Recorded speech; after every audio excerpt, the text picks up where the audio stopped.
for All is a podcast produced in collaboration with Democracy at Work.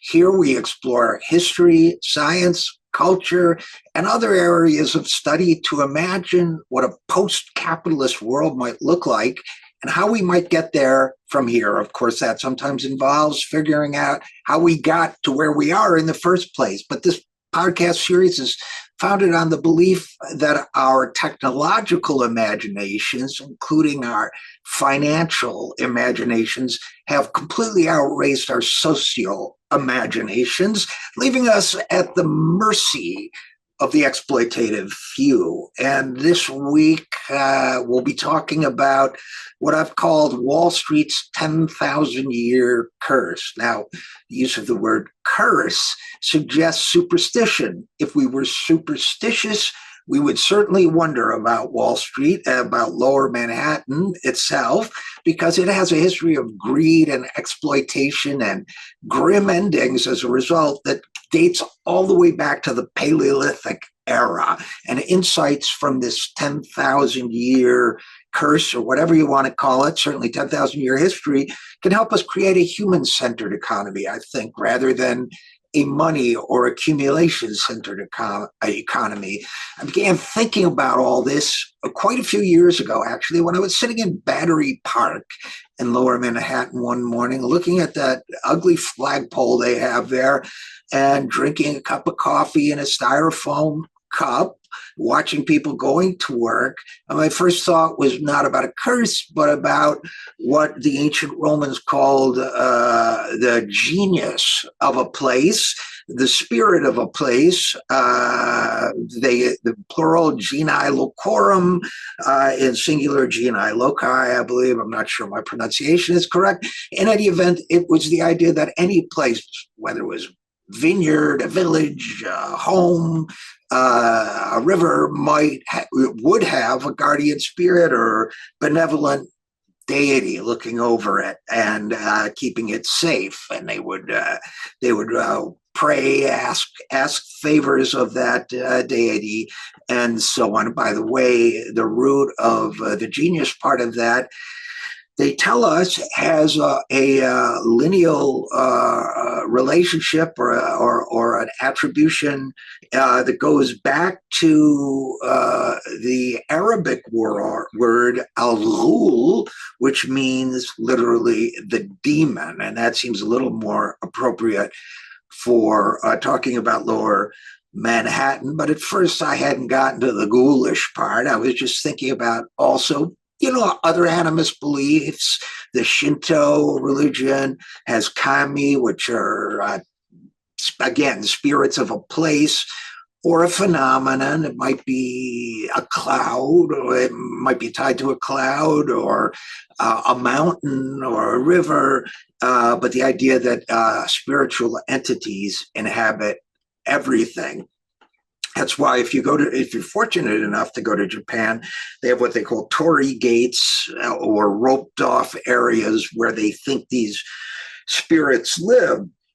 So I don't know, it's just an idle train of thought, but it got me into some deep paleo research in a variety of different disciplines to kind of satisfy my curiosity on this one. And here's what I found out.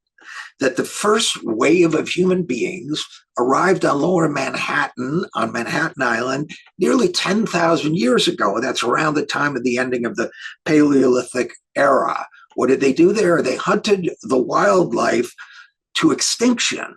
When there were none left, all we know about these people is that they moved on. They couldn't live there anymore. They had overexploited the environment. Now, a superstitious mind might see that as a foreshadowing of overconsumption and exploitation to come, but we were just relating this story to provide kind of human context for the problem at hand. The second wave of human beings arrived about 3,000 years ago and stayed apparently undisturbed until the early 1600s. So they had 14, 15 pretty good centuries there. By the time outsiders did come in the early 1600s, there were 25,000 people on that island, members of the Lenape tribe. They were cultivating crops, fishing, and harvesting shellfish. They seem to have been living in pretty good harmony with the ecosystem there, because it seems that things were stable for them for, as we say, centuries. They had handsome clothes. Their homes were sturdy and well built. As we say, they seem to be living in pretty good balance. Being human, they were undoubtedly imperfect like the rest of us, but they had a pretty good thing going by all accounts and were doing pretty well. But then the big ships came. The big ships with sails like summer clouds and hulls riding high in the water. Was the Dutch, in this case, who first arrived in Lower Manhattan and who built the first wall there, the one that gave Wall Street its name. They built that wall in 1624 for the same reason that leaders of this country want to build a wall, fortify the walls that exist along our southern border. Same purpose, to keep darker-skinned people away from lighter-skinned people. In this case, the dark-skinned people or darker-skinned people were the Lenape. They had already been pushed out of the confines of what the Dutch had now called New Amsterdam on Manhattan's southernmost tip. And by the way, as an aside, New Amsterdam, New York, New Jersey, it seems a sign of the poverty of the spirit and the poverty of the imagination on the part of these colonial invaders that they get someplace and they name it after the place they just left. Why can't they be open to what's unique and new and exciting about the place they're discovering? Well, I guess because they're too busy making it like the place they left behind. So New Amsterdam, the Dutch settlement, was now whites-only territory, except for the slaves, of course. So you could say that from the beginning, Wall Street, and by the way, today's Wall Street, which is not long, as you know, if you've been there, actually more or less follows the line of that first original wall.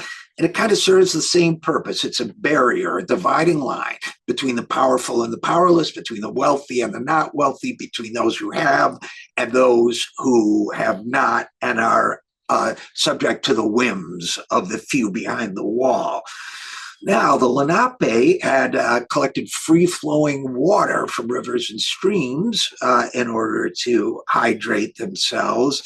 The Dutch, being, I guess, technologically oriented, dug a well there in 1658 behind the wall where the Lenape couldn't get it. The Dutch put their well right in front of their fort, which they built. There were no forts on Manhattan until Europeans came, but they built a fort. They put the well right in front of it in what's now the Bowling Green district of Manhattan, and made it plain that the locals were unwelcome there. What happened next? Well, fire and swords spread terror and pain. By fire, I mean the burning of the Lenape's homes, and by swords, you know what I mean. So they were pushing back pretty hard on the locals, brutally, I would say, but it was money that doomed the locals in the end. Here's how it happened. The Dutch traded metal tools for beaver pelts. They also converted, in this process of sort of what's the word, making an economy out of a natural system, they converted the Indians' symbolic and sacred medium of exchange, which was wampum, that's shell beads woven into a belt. They converted that sacred medium into something a little less elevated. That is to say, they made it currency. This set the invisible machinery of economics in motion. And when that happens, we will learn over time to be fearful. The technology of metal tools that they brought in and sold to the Lenape allowed both peoples to manufacture more and more shell bead currency. It had been a craft originally a time-consuming craft to create a wampum belt. Now you could bang them out with these new tools, and that led to what as far as I know, is North America's first real financial crisis, wampum inflation, driven by overproduction. Now, many Lenape stopped hunting and fishing for food and just trapped beaver full time instead, because they were getting sucked into the economy, is how I would put it, rather than maintaining the balanced system they had in place.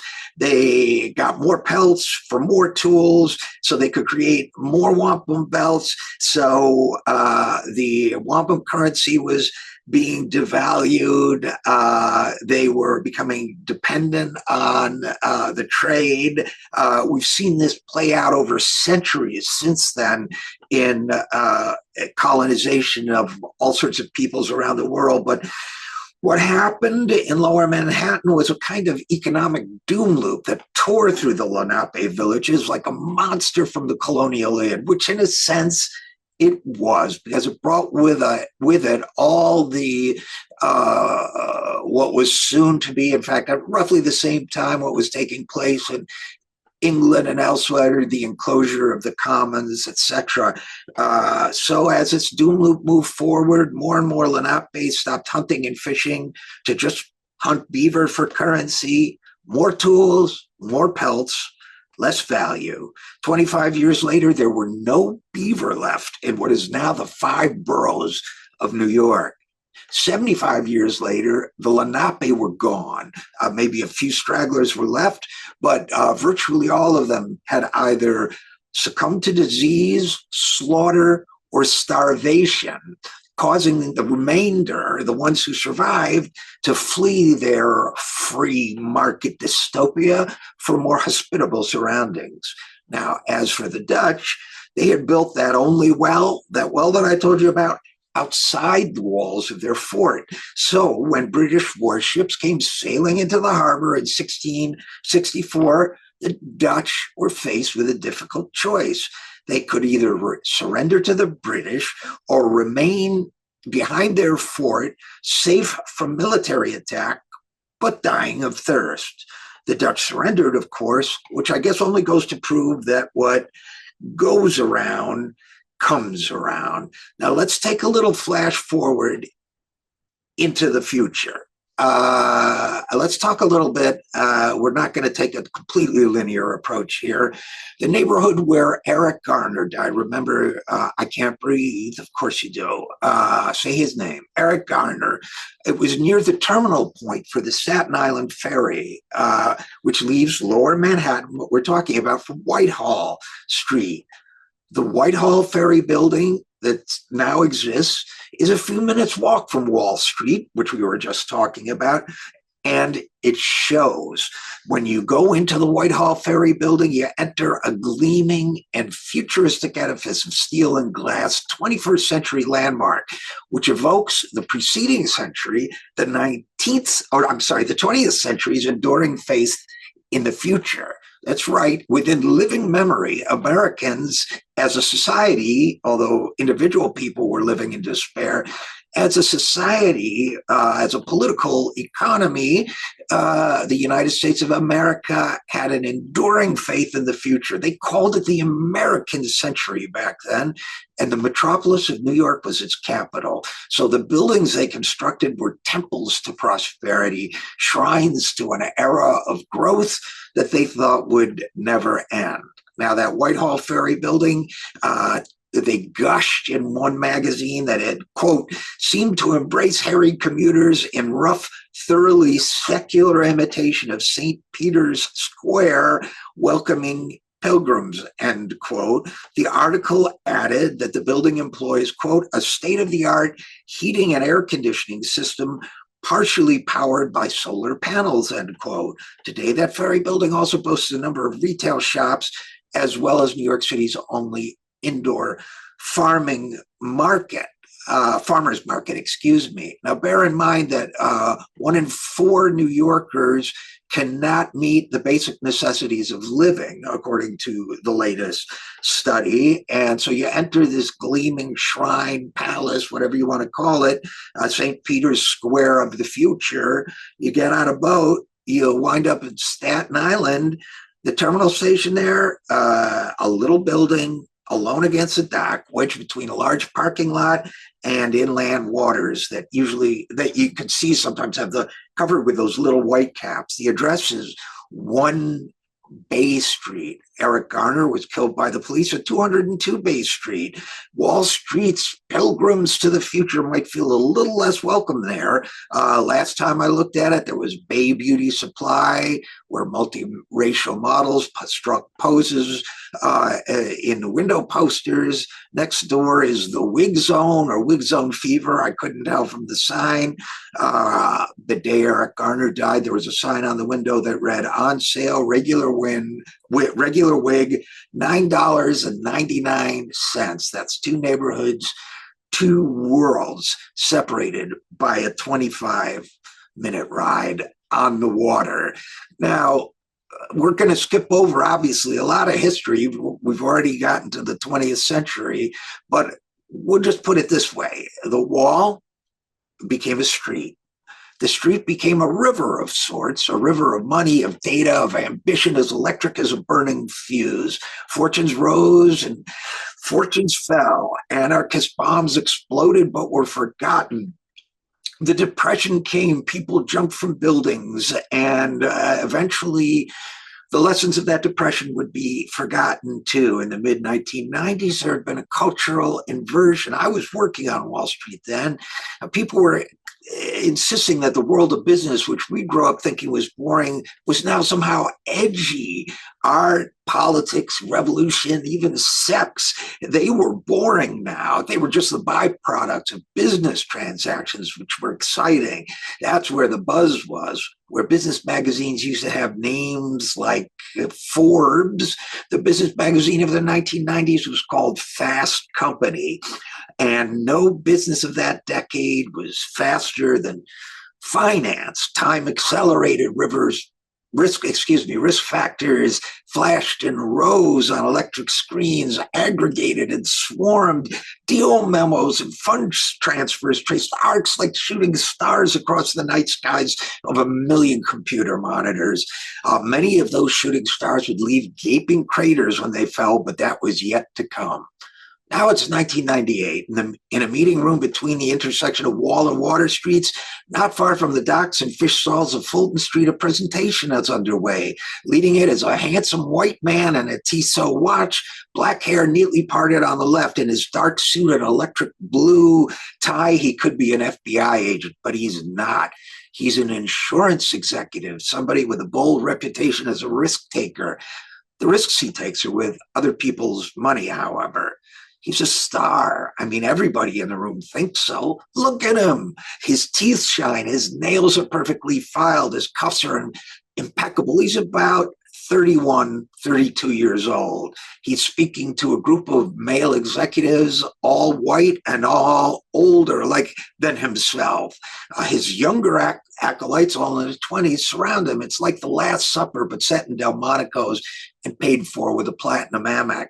The star introduces his top quant, an astrophysicist by training, who tells the gathering he's used his scientific skills to analyze all the new possible risks and variables, and the new package they've designed, he says, is risk-proof.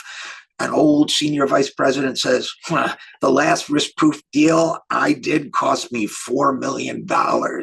Yes, he's told, but this is different. The senior vice president feels stupid. This is science. Towards the far end of the table sits a man around 40 who's already gone over the hill, for God's sake, because he can remember, well, it doesn't really matter anymore, because he can't make out anything of the equations in front of him. They look like nonsense to him.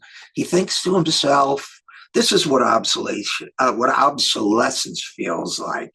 Well, I'll just cut to the chase. That guy was me. Quant stood for quantification, but it might have stood for quantum universes as far as I knew, because the equations didn't make sense to me. Now, it turns out I was right. They didn't make sense. It was voodoo. And we all found out when the financial crisis came along, but by then it was too late. And by then, we had a bipartisan agreement in Washington, D.C., that the perpetrator of this horrible crime, or rather the perpetrators, all of whom resided on Lenape land, all of whom were a stone's throw away from that original racist wall, a stone's throw away from the well that took the Lenape's water, but also forced the Dutch to submit to the British. They were, by consensus of the powerful, forgiven for their extraordinarily high level of crimes. They were allowed to pay their, well, in one bank's case, $20 billion in fines in 1 year, and that's lenient fines paid with other people's money. They were allowed to go home in virtually every case with their ill-gotten wealth. That lesson was lost on nobody. All of this same place, Lower Wall Street. Then came in 2011, Occupy Wall Street. Quickly became a global movement. They said, we are the 99% against the 1%. You remember that? But Wall Street, the Occupy movement there, was the flagship site. It was the Tahrir Square for the equivalent of the Arab Revolution, Arab Spring. But they coordinated, as we now know, at the federal level, the removal of all these sites, the destruction of all these encampments was coordinated at the federal level. The Wall Street encampment fell on November 15th. CNN described that, quote, hundreds of police and private security guards, end quote, retook the former Liberty Plaza. There's a whole story behind that, but they had privatized this public space, which allowed them to use private security guards to force the people out. The New York Times began its report of that action by saying, quote, New York City on Tuesday reopened the park in Lower Manhattan, end quote. Now, that's an odd way to describe the forcible removal of the public, of peaceful demonstrators, members of the public. They made it sound like a ribbon-cutting ceremony at a playground that included the wanton destruction of the Occupy Wall Street Library, by the way, which they deliberately destroyed. One reporter noted, quote, among the books visible on the table were a leather-bound copy of the Bible, a collection of Chinese mythology, and a volume of selected poems by Allen Ginsberg, end quote. We have to forget the past if they are to control the future. Now, a report on a regional fusion center, quote unquote, the Department of Homeland Security created fusion centers to support interagency cooperation. It was later revealed that at least one, and very possibly many more, had acted and coordinated attacks against Occupy.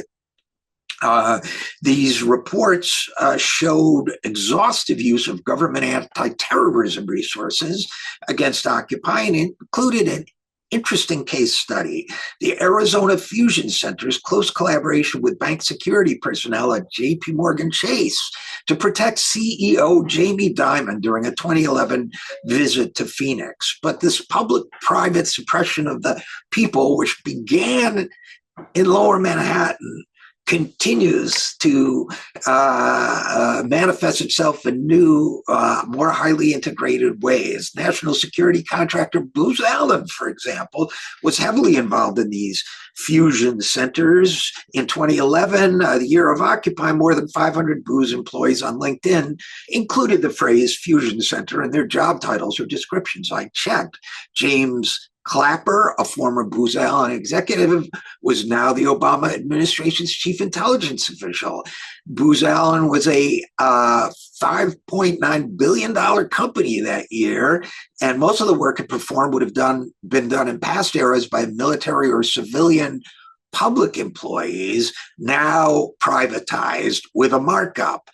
So Booz Allen earned nearly a cool $1 billion in profit from the taxpayers alone in just 2 years. According to the New York Times, roughly 23% of its revenue over the previous decade came directly from intelligence contracts. So it had 25,000 employees at this point. Most of them had government security clearances, more than 3/4 of them. Roughly half had clearances of top secret or higher. We could go on. Booz was part of the Carlyle Group, the leveraged buyout firm that has included some very well-known public figures from both parties, including former President George H.W. Bush, his Secretary of State and Defense, James Baker and Frank Carlucci, Bill Clinton's chairman of the SEC, Clinton's chief of staff. Oh, the bin Laden family was also a major shareholder at one point. Its affiliations with corporations, well, we don't even have time to go into that, but was an expert at leveraged buyouts, which are kind of the financial equivalent of what the Dutch did to the Lenape. On March 13th of the following year, by the way, James Clapper would, and I will state this unequivocally, commit perjury before Congress. I state it unequivocally because legal expert Jonathan Turley has done so, confirming what all of us saw with our naked eyes. Turley repeated the question put to the former boozer. I'm sorry, I had to say that. Quote, does the NSA collect any type of data at all on millions or hundreds of millions? End quote. As Turley writes, Clapper lied about a massive unconstitutional surveillance program and then admitted he made a quote-unquote untruthful statement that would seem to satisfy the most particular prosecutor in submitting a case to a grand jury, but this is Washington, end quote. That's Turley, who concludes, in a city of made men and women, nothing says loyalty quite as much as lying under oath. And needless to say, J.P. Morgan Chase, who got so much help from the American national security state in Arizona, has close ties to both Booz and the Carlyle Group. Well, let's skip ahead now and talk a little bit about what has happened to the innocents around the world. Let's talk about, just briefly talk about Baltimore. Baltimore, at the time that all of this happened, was desperately segregated and poor. You can think of the people of the Lenape, of Baltimore, as again suffering the fate of the Lenape. If you were born in Boston's poorest neighborhood that year, your life expectancy was almost 20 years shorter than if you had been born in its richest neighborhood. 14 Baltimore neighborhoods had lower life expectancies than North Korea. 2 of those neighborhoods had higher infant mortality than Palestine's West Bank. Baltimore teenagers between the ages of 15 and 19 faced worse health conditions and a worse economic outlook than they would have faced if they lived in Nigeria, India, China, or South Africa. That's according to the Johns Hopkins School of Public Health. And a Harvard study showed that out of 100 cities analyzed, Baltimore kids had the least chance to escape poverty. So part of the problem with Baltimore was that they were horrifically exploited, particularly by Wells Fargo, but by other banks as well. More than 6,000 Baltimore County homes were foreclosed after the criminality on Wall Street caused the 2009 crisis, costing Baltimore families more than $1.5 billion. They said that the average Baltimore family, according to a study, lost almost $150,000 in net wealth. A 2015 study looked at racial bias in lending by just one bank, Wells Fargo in Baltimore, and found that its racist policies cost Black borrowers an additional $15,000 to $16,000 for a 30-year loan, and raised the percentage of foreclosed homes from roughly 10% to almost 18%, costing the Black communities of Baltimore more than $2 billion in wealth. And yet, When asked in December 2008 whether he would help struggling homeowners, President-elect Obama said, quote, "We don't want a moral hazard problem where you have incentive to act irresponsibly," end quote. After he became president, Wells Fargo received up to $36 billion in bailout money with no conditions attached and no consequences for law-breaking executives. Now, the geologists and meteorologists tell us that the unrestrained climate change caused by our culture of greed is going to place much of lower Manhattan permanently underwater by the end of the century or so. The timetable is disputed by some, but a significant part of this benighted and cursed territory is going to be submerged, they tell us, unless we take drastic action, which it's highly implausible that we will do. So what happens next? That, in a sense, is up to us. Obviously, one big change since the 2008 financial crisis is the explosive growth in the wealth of individual billionaires outside the Wall Street ecosystem, but connected to it. I'm thinking, of course, specifically of the Silicon Valley billionaires. But in a future discussion, we'll talk about how to stop the curse of Wall Street from continuing to destroy the rest of us. I have at least 8 thoughts about that, including one, enforce the law and send people to jail, claw back ill-gotten gains, no more billionaires, period. Break up the big banks, or maybe all of them, public banking for sure, and what I've written about and call the People's Fed.